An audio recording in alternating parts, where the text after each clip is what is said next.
Looking for the perfect French toast recipe? Try out my easy and amazing French toast recipe, which is buttery, flavorful because we've added in a couple of very warm spices, and it's totally delicious.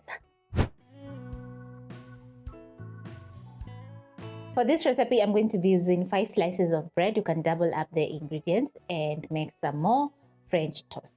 So I have my white bread over here, which is fresh, and because fresh bread is not perfect for making French toast because it will fall apart when you add into the custard, I'm going to be toasting my bread for around 1 minute on both sides so that the bread can hold the custard.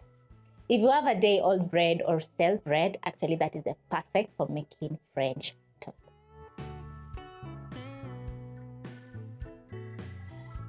Once my bread is well toasted, I'm going to transfer to a plate, and then I'm going to toast the rest of the bread.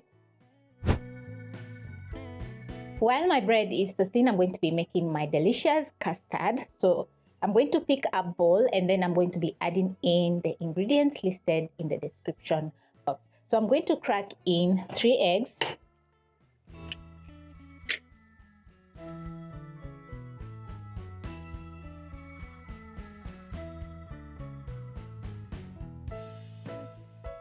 Check on my bread and flip so that the other side can toast, and as you can see, we have a lovely golden brown color. Back to my eggs, and I'm going to be adding in 2 spices, which is nutmeg and cinnamon, some vanilla essence, sugar, milk. Using a fork, I'm going to whisk in all the ingredients until fully combined. Cinnamon powder is going to add in a very nice flavor to our French toast, while the nutmeg is going to bring out the nice flavors of cinnamon. The sugar is going to sweeten our French toast, and the vanilla essence also is going to add in some flavor. So I'm going to check on my bread, which is well toasted. Place on my plate. Now I'm ready to make my delicious French toast. So I'm going to pick a kitchen towel and remove the breadcrumbs from my pan. It's going to be very easy because I'm using a non-stick pan for this recipe. And then I'm going to add in some butter and cooking oil. So I'm going to add in a tablespoon of cooking oil and add in my butter. So what will happen is the cooking oil is going to stop the butter from browning too fast and burning. Once you have added in the butter and the cooking oil, you're going to reduce the flames to very low because you want your French toast to cook perfectly. Soak my bread into the custard. Then I'm going to shake off the excess and transfer to my pan.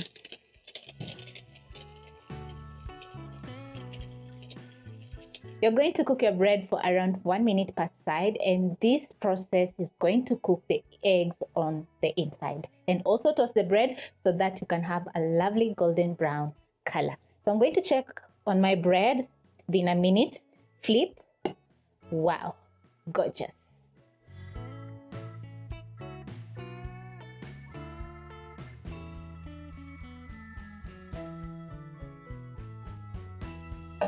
I'm going to add in some more butter to cook my next round.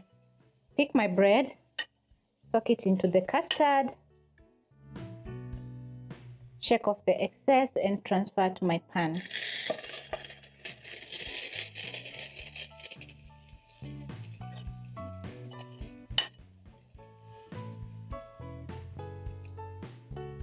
To serve, I'm going to be placing in some butter. Then I'm going to drizzle with some honey.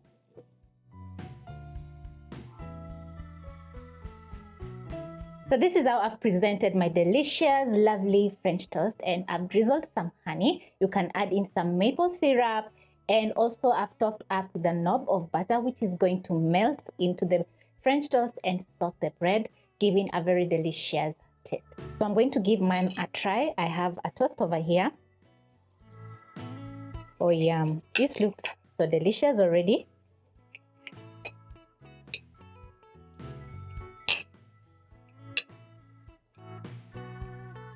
Give another bite.